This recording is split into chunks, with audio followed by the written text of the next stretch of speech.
If you hate buying new headphones but love saving money, stick around. Let's fix those broken headphones. First, grab some basic tools. A small screwdriver, some electrical tape, and a soldering iron if you have one. Now, find the problem spot. Usually it's a broken wire or loose connection. Carefully open the headphone casing with your screwdriver. Be gentle to avoid damaging anything else. Once open, look for any disconnected or frayed wires.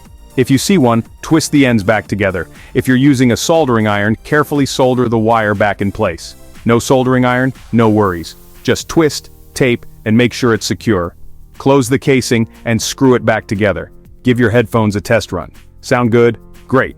You just saved yourself some cash and gave your headphones a new life. Hit that like button if this helped,